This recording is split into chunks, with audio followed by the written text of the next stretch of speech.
Mga kababayan, bilang tao, karapatan ni unang ginang Lisa Marcos na makaramdam ng sama ng loob at galit. Subalit, ang kanyang personal na damdamin ay walang kinalaman sa aking mandato bilang isang opisyal ng pamahalaan. Upang makausad tayo, iiwan na natin sa isang pribadong pag-uusap sa pagitan lamang namin ni Pangulong Bongbong Marcos Jr. ang mga susunod na hakbang.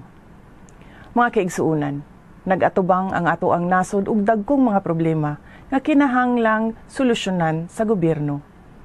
Dapat ay nakatutok tayo sa pagtugon sa mga suliraning hinaharap ng ating bansa.